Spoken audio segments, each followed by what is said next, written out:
So Yeah. another good rebound is like, a lot of people don't want to pull their credit because they want to protect their FICO score, right? So the common question, this is going to work also as we near into 2020 is, have you already had a hard inquiry for the year? Like, when was the last time you pulled your credit? And then, if you're in the beginning of the year, they say, oh, I haven't pulled my credit since last year. Say, well, every year you're allowed one hard inquiry and it's not going to do anything to your credit score. But now we're towards the end of the year, right? Right. So if they said, last time I pulled my credit was like a couple months ago. Well, what'd you pull it for? Well, I pulled it for a cell phone. Oh, got it. Okay, so the only reason why I'm gonna do it is so you can get the $100,000 to do the new kitchen and do the new bathroom, profit $180,000 more when you sell this property. What'd the cell phone do for you? Yeah, right. Does that make sense?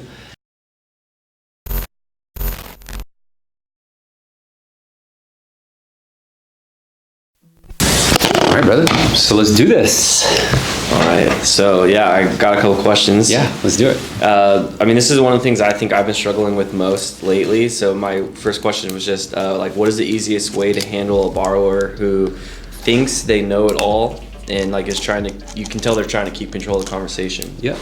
So first off, just understand that these personality types are kind of an X-ray to their insecurities, right? It's their way of protecting themselves. And so they like to kind of be the alpha in a situation where they're going to be like, well, I already know that, I know this, I know that. And all you have to do is just really kind of play to it. And so if I was dealing with, I like to always use Mr. Patel as an example, right? So I'm dealing with Mr. Patel and Ms. Patel says, hey, Daniel, you know what, before you tell me anything or ask me for my last name, I want to know, can you do this and this and this? I already know the market. I know my credit score. You don't need to pull my credit. Right? Sound familiar? All of them. Yeah, so they're very defensive. Right. And so my response would be to play to his insecurity. So I would say something like, well, Mr. Patel, I completely understand, and fortunately you do understand the process, and it sounds like you have a great deal of knowledge. So this is going to be super easy and super quick. As a matter of fact, just to ensure I'm not even wasting your time, I want to make sure I can even move forward with the conversation first. So let me just ask some basic questions to make sure I can help you. Because if you're in the best loan that you could possibly have, I'll let you know. If anything, I'll point you in the right direction if I can't give you better. Right? So I've just addressed his concerns and I allowed him to, because the issue lies, or the problem lies, where some salesmen or LOs are going to take it as an invite to be aggressive, right? Because we naturally kind of, depending on your emotional state at the time, you might mirror that aggression, right? You might be frustrated too, and it happens. And so I think the fun part about it is you almost play like you don't give a shit. You know what I mean? Right. Yeah. So they have to feel it through your tonality. But at the same time, you almost have to fluff them. So fluff them meaning, well, as you already know, Mr. Patel, like you say things like that. Say, with savvy clients like you, Mr. Patel. Does that make sense? So you're fluffing them. You're saying, well, unlike other consumers who are not in the know, you already know, right? Make them feel good. Yeah. Say, what, I completely appreciate the fact that you have so much knowledge, Mr. Patel, because you're going to understand what I'm saying and you're going to save us a great deal of time. So almost make it like a uptick, but never talk to them like you know more. Always kind of compliment them, make them feel like they're the alpha. Because the real winner is not the one who proves the point. The real winner is the one who closes the sale. Right. So I've been approached many times from people like that, and they're usually only like that until you get rapport. They're not like that the entire way, right? So once you penetrate that facade and you break through that defense, gate that they have, they put up, whether they're being aggressive or they're trying to say, Alan, just don't even tell me anything. I just need to know this. I already know what you're gonna say. I know you're gonna do this, right? Say, okay, awesome.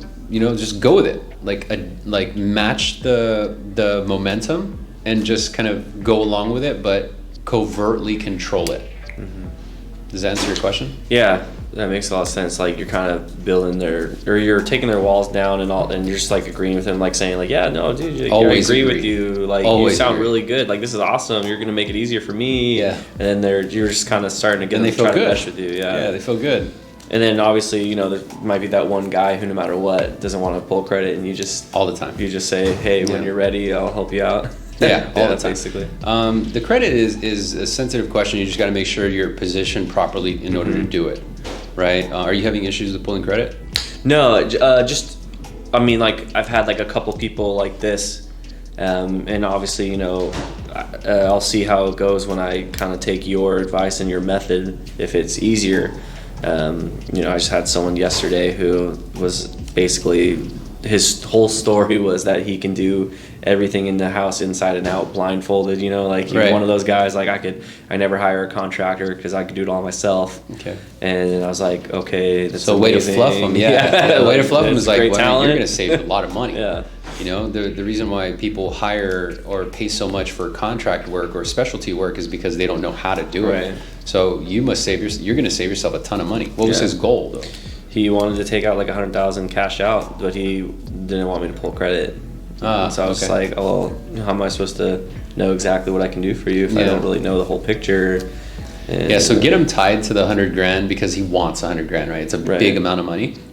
And so kind of getting him a little bit more emotionally invested to the result that will happen after he gets 100 grand, Right. right? So like, well, what are you gonna do with 100 grand? Oh, I'm gonna do all these improvements. Oh, how long you been doing, you know, how long you been in that line of work? Oh, like 30 years. Oh, I bet it's gonna look amazing if it's gonna cost 100 grand. Because you're gonna know all the right resources, you're gonna know all the right tools, you're gonna save a ton in labor, right? If anything, you're gonna be able to subcontract to the right people because you are, you know, you've been around the block. I'm excited for you. How much equity is this gonna add to your home?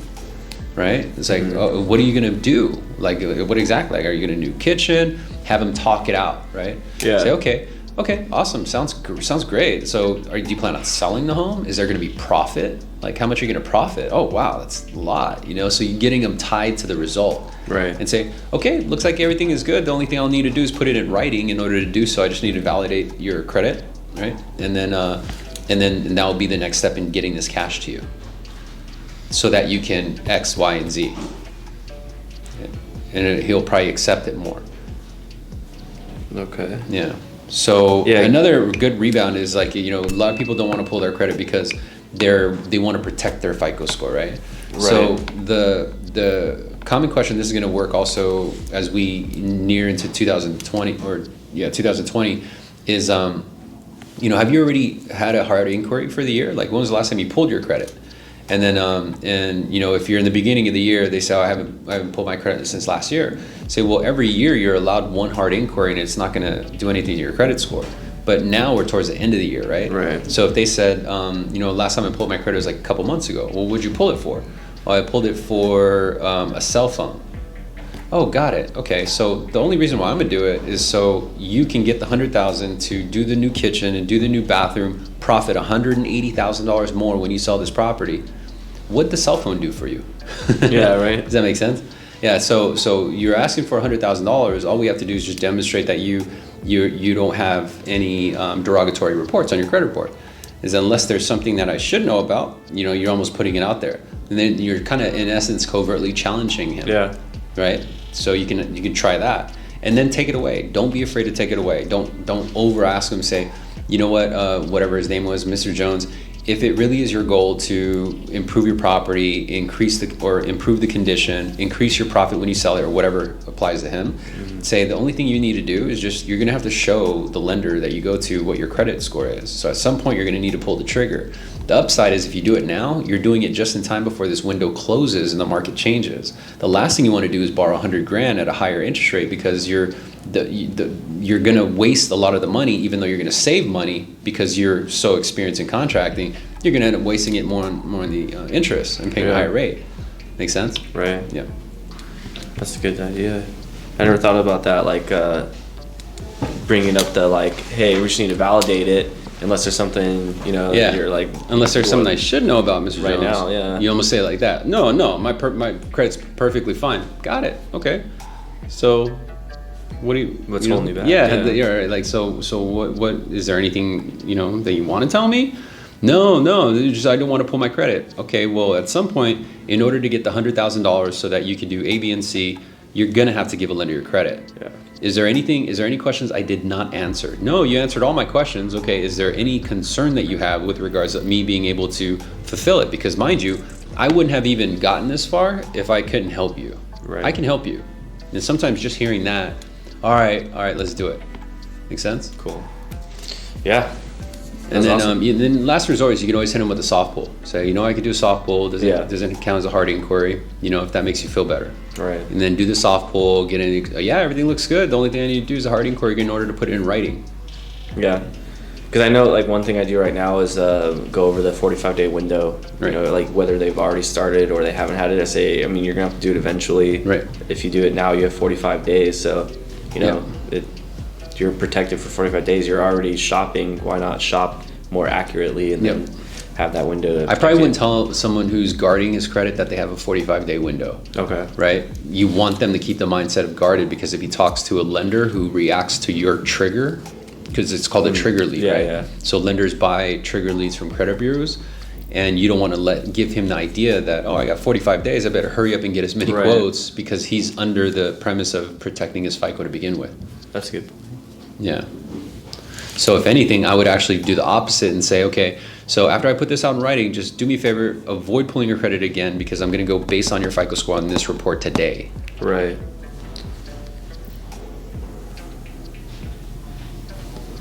That's a good idea. Then you don't get shot. Exactly. Yeah.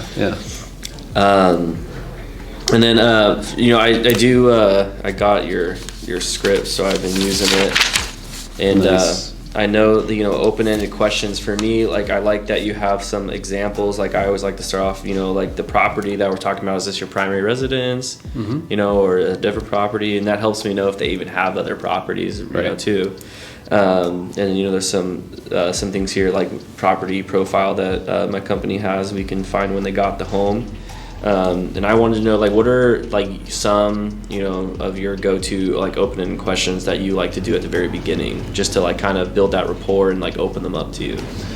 Yeah. So anytime I remember doing an application, I have the CRM open, which is BV, and then I have the property profile. So right away, and I know sometimes leads will come through, you don't have the address, but at least I got the property profile screen to where once I type in the address, I'm pulling it up. Right. So kind of a shortcut to make it fuse better is you put the address into the property profile and then into BV, rather than put in the BV and have them wait and then you put it into, right? So kind of it's a little bit more fluid. Okay. Now, the reason why is because this will become automated, so you're going to be able to multitask it, because it's just a constant sequence over and over, right? So right away it's copy paste and you bring up the property profile and say, okay, so the property on Myford, this is your primary residence, it looks like, right? They're gonna say, yeah. Say, okay, cool. Looks like you bought the home back in 98. Okay, and then the last time you refinanced was with Quicken Loan in 2017. Got it. So besides the mortgage, besides this mortgage, what other debt do you manage? Let's start off with credit card debt. That's my favorite go-to. And the reason for that is because it allows me to go, because my motive and my strategy in the initial conversation is to find out leverage, as much leverage as I can, because before he hits me with any objection of, I don't have any time, or just give me what your rate is, what your fee is, can you do 2.5? Any objection, any resistance, I need to have leverage behind me, right? So in other words, I'll give you an example. If he says, I got about $25,000 in credit card debt. Okay, and how much do you currently pay, roughly? Rough estimate's fine. I pay about $500. Do you know if that $500 is just the minimum payments on that, or do you pay above and beyond? No, I think it's just the minimum. Oh, okay, got it. So if you're only able to pay the minimum, what other debts are you managing? Installment loans? Do you have an equity line of credit? Solar liens, right? And so he's going to open it up more, right?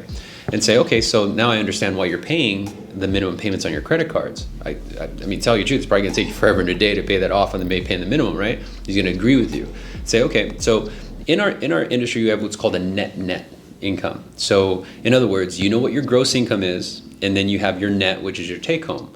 Well, your net is how much you net into your own checking and savings after all of your expenses are paid. I'm talking about the bills we talked about, your utilities, groceries, daycare, dining out on the weekends if you don't cook on the weekends, things like that. So how much do you actually net into your checking and savings each month? And they're always going to give you this high number. And so the reason why I go through these questions, open-ended questions, is because they create bridge questions, right? So it allows me to go deeper into pain, but also ask a very sensitive question that I typically wouldn't be able to ask just right off the bat. Like, how much do you have in checking and savings? Yeah. Very personal question. They're not going to give you the truth, right? Yeah. So if they say, they'll usually come up with a high number, and this is why I got to dig a little bit deeper. So yeah, I usually net about, let's say, $800 to $1,000 in checking and savings each month. Oh, got it. Okay, so you got healthy cash flow, even though you're paying a minimum on your credit card debt. But so if you're adding about $800 to $1,000 a month, how much do you hold on average in your checking and savings? And you're going to say, I average about $1,000 in checking and savings. So immediately you're putting two and two together, right? But if you're adding 1,000, then you can actually point it out and say, okay, but if you're adding 1,000, but you only maintain 1,000, what else is eating up your expenditures? And this is where they're going to go into the pain. Right. It's like, oh man, I got teenagers, right? Like none of them work. They're going to enunciate the pain. And that is the bread and butter that you have to jot down, because when you go into your pitch, that's how you frame them. Mm-hmm. Create more cash flow so you can offset the liabilities that you have with having teenagers, right? You mentioned to me on your first call that now you're about to get a new car, but yet you only have $1,000 in the bank and you're barely making minimum payments on your credit card. That's leverage. Now you're positioned to a point where they need you. Get it? Yeah. Way before you even talk about rate and fees. Right. That's the true meaning. See, a lot of loan officers have it backwards. They go straight into the price and the pitch without first framing them and talking about why they need the results and what they can do with the results. Yeah. My dad, he's a contractor, so he's framing by nature. So I was just thinking about, like, that's the most important part of the house is the framing. Right. Yeah, so much, because it ties into fear. Mm-hmm. Fear is one of the strongest influences that we have, right? So we fear our health, fear family member safety, fear of our safety, and so framing. I mean, that's a close. You can make a lot of money that way. Yeah. Yeah, I mean, it makes sense, just thinking about, like, myself, obviously, like, new in the industry, working at a sales retail store before, and always living, like, check to check, and that constantly looking at my banking app, because that's, fear that causes me to constantly look at my banking app. Right. Do I have money to buy food? Do I have money for my car coming up or rent, So it just, the thing for me, like, what I need to remember is, like, this person on the other line that I'm talking to is exactly like me, and they have some kind of fear with money, especially if they own a home. They're probably like, I had one borrower I'm trying to help out who their goal is just to keep the home, because of a lot of people don't have more than one mortgage payment as an average balance, which is crazy, right? But that's just how people are accustomed, especially in America, because it's too easy to buy things, it's too easy to spend things. And people, whether they like to, it's but not all people, but most people like to keep up with the Joneses, right? Mm-hmm. Like, name brand everything. We all do it. Right. But some of us don't have the ability to do it because they don't make income like we can, right? Yeah. So, but then once in a while you'll find, so let's use that example where if you come across someone where you think leverage is only fear and lack of money, because sometimes there won't be, right? Right. So if I say, Jim, outside of the mortgage, what other debts do you have? Let's start off with credit card debt. Oh, I only want $1,000 in credit card debt. Okay, got it. How much do you pay? Well, I pay it off every single month. Okay, good. So you got strong cash flow. You're one of the rare few. Congratulations on that. So in our industry, we have what's called a net, and I go right to the net, right? So net is basically how much you gross, then how much you take home. That's your net. Well, net is how much you net towards checking and savings. Or how much are you how much are you netting towards that account? You might have a high figure, right? So I net about $2,000. Got it. How much do you average in checking and savings? I have about $80,000. Completely different caliber of individual, right? So now the question is, oh shit, well, how do I sell this guy? Well, how you sell him is you start changing the dialogue of your conversation. and say, okay, so it looks like the last time you refinanced was with Quicken. It was in 2017. Did you write a 30-year note at that time? He's gonna say, yeah, right? Okay, so you got 28 years left. Is this house a keeper, or are you gonna do you plan on selling it, like in the future? Oh, we'll probably be here for at least 5-10 years. Okay, got it. So in the interim though, is the goal to maximize your monthly savings or pay more of the principal balance each and every single month? Make sense? Yeah. So now you're getting his kind of his thought or his belief pattern. And so he might even tell you, well, I try to pay off the mortgage, so I add $1,000 each and every single month. Say, man, you are so smart with your money. I do this all day long. And to tell you the truth, Jim, I rarely talk to anybody who barely has a nickel to their name at the very end of a single month. How'd you do it? Have them talk about himself. Yeah. Oh, I grew up poor, right? I did this, I did. That's rapport. Because now you're picking up on things that you're going to use in the actual sales call, right? So you're going to compliment them. You're going to win your pitch call. So you're going to compliment them. Say, you guys done a great job. You have, and I think Jim, you had mentioned is because your parents taught you how to do this. So high five to the parents. They did an awesome job, and our underwriters are going to be completely thrilled when they see your file because it's going to be so easy, so efficient, so quick. Yeah. So you're already talking as if they're in process. But the questions that you would ask this person is more along the lines of retirement and paying the house off sooner, and also allocating equity for potential improvements on the home, right? So like a good open-ended question would be, so the condition of the house currently right now, Jim, there's the ideal state, basically everything that you want done to the home, that would be a 10. On a scale of 1 through 10, where does it stand now? And they're gonna say a 7. Okay, what do you think you could do to the home to make it that perfect ideal 10 that you envision? And then you're gonna think about every single thing that him and the wife talked about, right? We need new backyard, we need new landscape, I need a new driveway. Okay, just curious, how much you think that would run you? Probably like 40 grand, but how much value would it add to your home? You know what I mean? Like it would be your perfect ideal home. Whether you live here or not forever or not, even if you did sell it, you're selling a perfect home. You'd probably get more profit that way, right? Yeah, well, how much more do you think? Well, it'd probably increase my value 80 grand. Wow, so 100% return? Does that make sense? Yeah. Say, okay, so, and then revisit that later. So at the pitch table, say, hey, you know what, I got an idea, I wanna run it by you. One thing is that we can do the new kitchen, repeat everything he said. Mrs. said that she really wanted that new kitchen. She wanted a new bathroom, new flooring. You guys need a new driveway, right? The aesthetics of your property can completely be enhanced.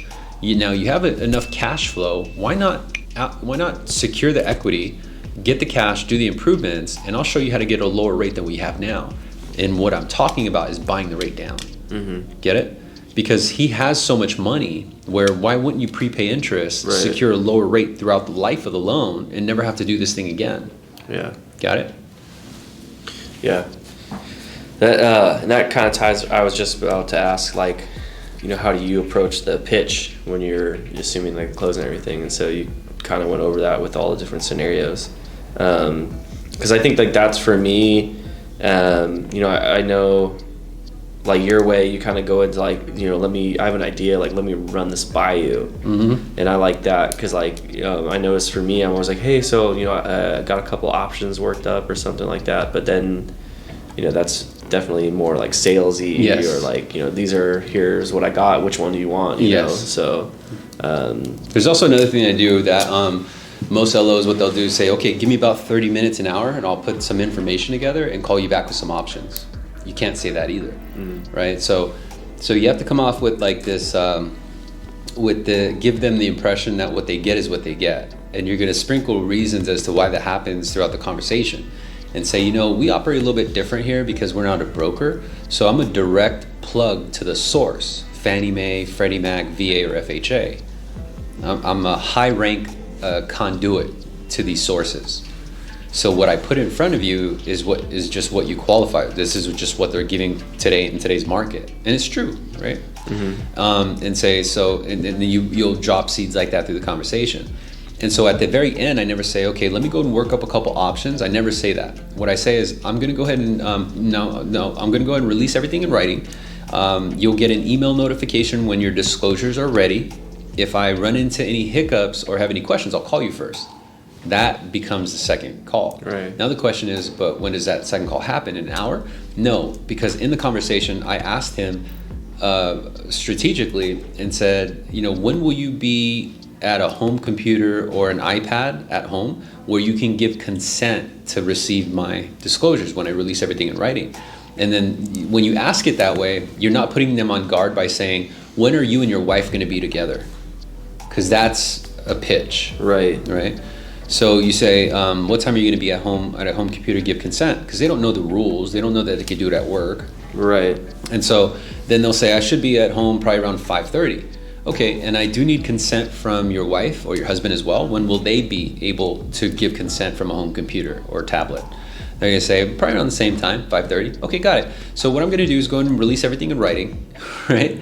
And then say, if I have any questions or run any hiccups, I'll give you a call. I just happen to have questions at 5:30. Right. You see how that works? And so now they're definitely not gonna ignore my call because they want to see what I'm gonna release in writing, because I never announced what rate or fee or program, right? All I did was take down what they want to do and then let them know, okay, I'll go ahead and put everything in writing for you.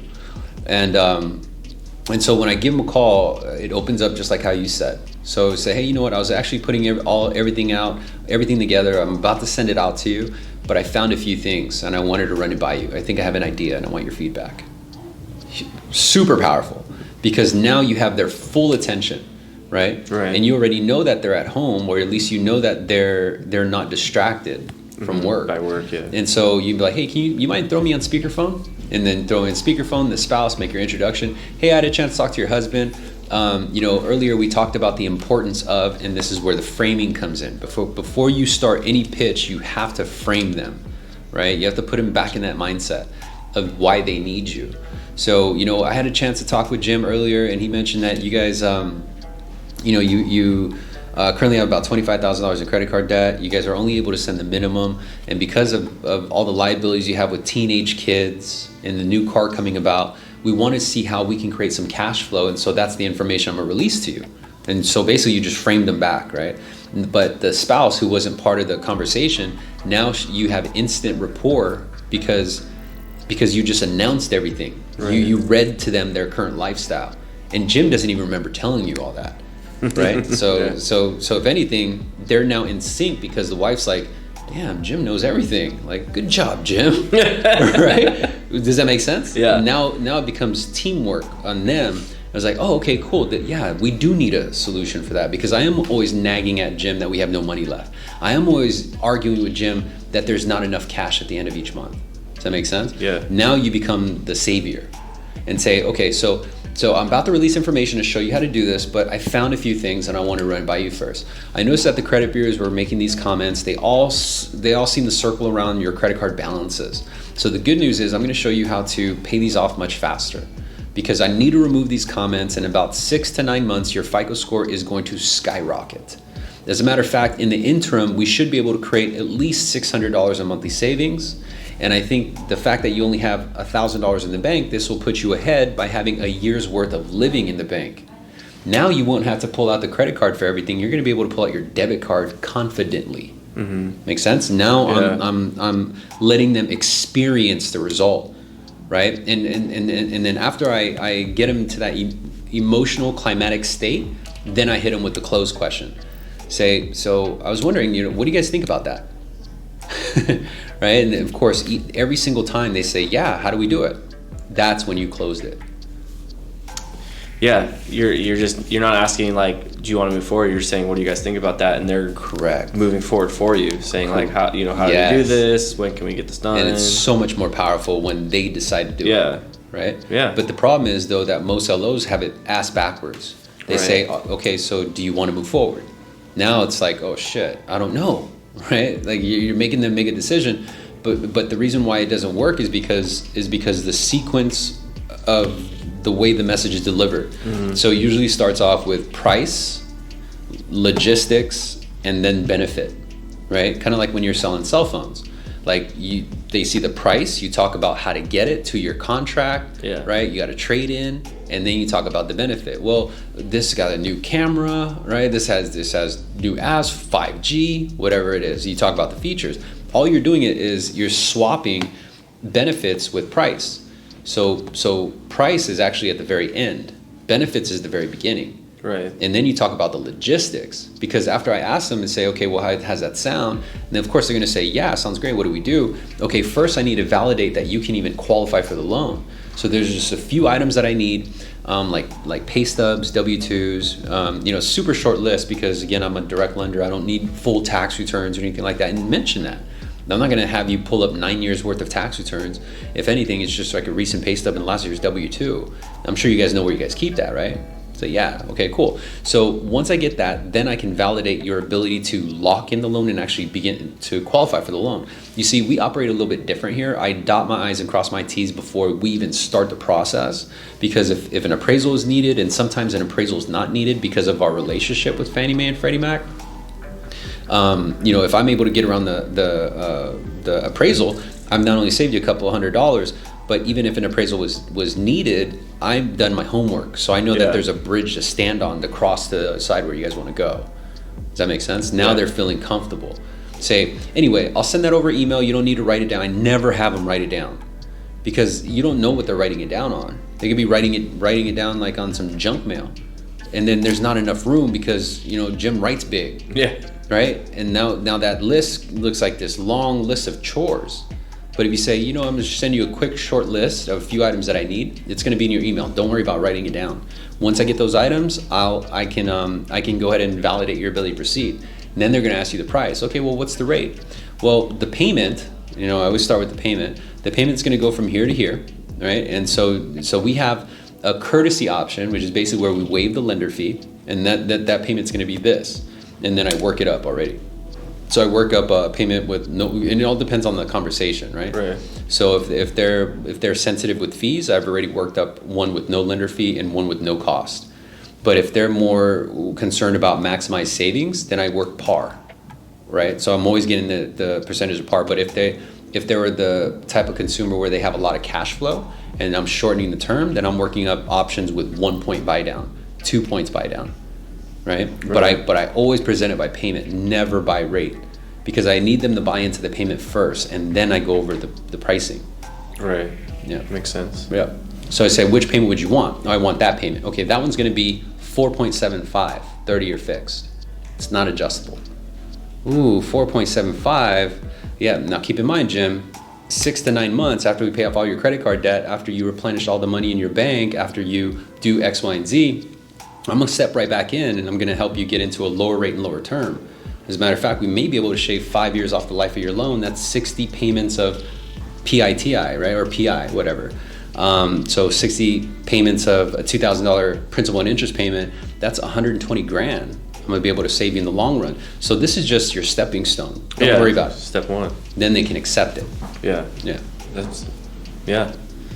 That makes a lot of sense too, because especially like if they feel it's a higher rate, then you're kind of just letting them know, hey, like I totally understand, but just remember this isn't for 30 years. Right. This is just for right now. Right. We want to get your credit scores up. Quit the credit bureaus from saying all these negative things on your credit score. Right. And then when it is up, right, you're going to easily qualify for something better, and I'm going to take care of you again. Right, because you always get a lower rate when you got the highest FICO, and you always get a lower rate when you go with the shorter term. That's what they know for sure, and say, I need to put you in that position. This is just going to help us get there. This is the vehicle to get you there. Yeah. So in 6 to 9 months, I'm going to give you a call back. You're going to have a history with us. Make all your payments on time. Make sure you don't miss a payment. How could you? I'm saving you $600 a month. Yeah, right. You're going to be completely debt-free besides the mortgage, so I doubt that'll happen. And again, you're kind of planting the seeds again of the results, right? And say, at that time, then we'll talk about a 20 or 25-year fix, depending on what your goals are at that time. But at that time, you'll have more money in the bank, no debt, higher FICO, and be in position to literally point and get whatever you want. Oh, yeah, that okay, makes sense. More powerful. Fuck yeah. Okay, fine. Because then they can accept it because they bought with their emotion and then they justified it through logic. Yeah. Right? And that's when you fully got them committed. And so they're going to say, I want this. And usually what I'll do is I'll come in lower. So if I know I can get lender fee or no lender fee, let's say at 4.75, I'll pitch it as par and say, hey, you know what? Okay, so that's the payment you want. All right, I got an idea. We got a campaign that's going on in your area, as a matter of fact, your county, and I want to see if I can include you, but I'm gonna need these documents by end of day tomorrow, the latest. If I can get that, then what I'm gonna do is ask my manager to waive the lender fee. So now they believe it's a hookup, and I've just influenced urgency. Make sense? Yeah, I want that. I want to be in that campaign, right? I'll get it to you tonight. Okay, cool. Get it to me tonight. I'll confirm with you that my manager approved $1,629 in lender credit. Make sense? Yeah. Say, but I'm gonna need it by tomorrow. If I don't get it by tomorrow, I can't include you in that batch. Now you get the hookup. Yeah. Yeah. And how you're setting that up, so you're saying like this is par. I don't tell them par. Well, yeah, but for you, like you already know what it's at, and you're giving them par, so they're not paying anything extra. Right. And you're telling them you're gonna get that 1629. I always sell as if rate sheet was the only option. Right. Right? Because you have rate sheet and then you have your exception. Right. So I say, okay, so right now, Jim, 4.75 is actually going to cost you about $500 in prepaid interest. But I got an idea, and I've already been priced. So 4.75, I know I can get 1629 lender credit. I'm just building the story, right? Because that's the urgency I need, so he doesn't sit and overthink it, right? Right. So I'm always acting as if rate sheet is the bottom line price, which technically it is. So I'm not lying at all, right? So 4.75 looks like I can't squeeze out any lender credit, but I got an idea, and this is where your tonality goes down, because now they lean in more, right? Like, ooh, what other idea? Because I liked your other idea, right? This is why we're even talking. So we got a campaign that's going on within the Orange County area, and I'd like to include you. But here's the thing: my manager's going to want the mortgage statement, proof of insurance, pay stubs, and W-2. But and I have to have it by end of day tomorrow. If you can get that to me, I'll prioritize your validation. I'll confirm with you and then present it to my manager to see if we can waive the lender fee, so there'll be no lender fee. Yeah, let's do that. Okay, cool. I'll get it to you tonight. Right? And next thing you know, boom, you got it. Yeah. This is how all of them are getting locks and subs like crazy. Yeah. Yeah. So I've seen it. I sit right there. yeah. So that's the secret sauce,